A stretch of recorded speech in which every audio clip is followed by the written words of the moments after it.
Ya, yang selanjutnya yaitu mengenai manajemen konflik. Saya akan menjelaskan sedikit apa itu manajemen konflik.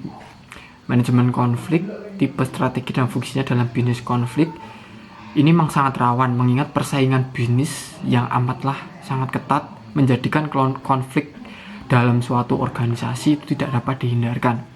Tetapi konflik ini dapat diatasi dengan menyertakan berbagai pihak tersebut untuk melakukan perundingan agar mengeluarkan solusi. Jadi manajemen konflik yaitu ada dua kata ya, manajemen dan konflik. Manajemen yaitu sebuah pengelolaan untuk mengatur sebuah organisasi atau kelompok organisasi, sedangkan konflik yaitu tindakan satu, dua orang atau lebih yang berguna untuk menyingkirkan suatu hal.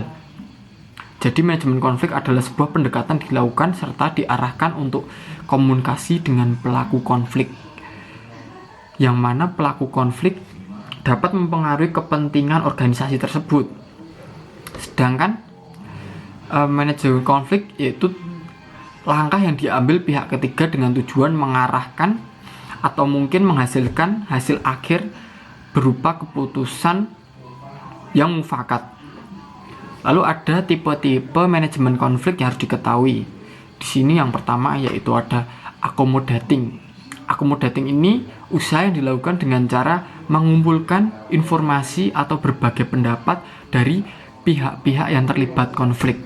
Tapi dalam hal ini accommodating akan menguntungkan satu pihak dan cenderung merugikan pihak lain. Jadi di accommodating ini akan menghasilkan keputusan yang satu mementingkan pihak A dan yang di sisi lain merugikan pihak B.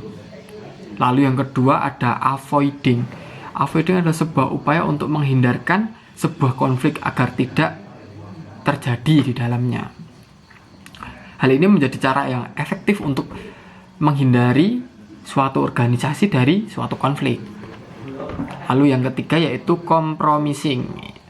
Compromising ini hampir sama dengan accommodating, tetapi cara ini memperhatikan kepentingan bersama. Jadi tidak ada pihak yang diuntungkan dalam hal ini, tetapi compromising ini memberikan peluang untuk pihak-pihak yang terkait agar memberikan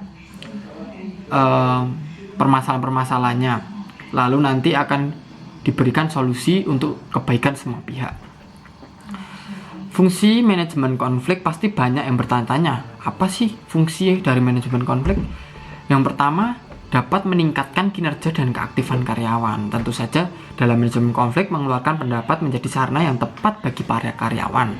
Karyawan akan lebih aktif mengumpulkan pendapat ketika terjadinya konflik. Hal ini akan membangun kinerja dan keaktifan karyawan yang tinggi terhadap organisasi tersebut.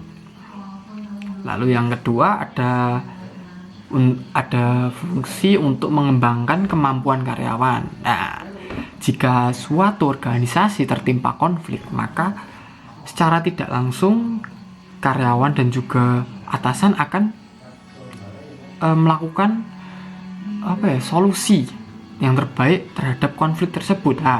Secara tidak langsung ini akan mengasah kemampuan dari karyawan tersebut untuk mengembangkan dan meningkatkan kemampuan mereka, sehingga kemampuan berpikir karyawan akan mengembang dan terus meningkat.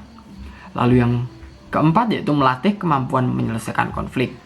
Dalam sebuah perusahaan konflik pasti akan terus terjadi. Perusahaan yang akan mengalami konflik akan lebih berkembang dan maju.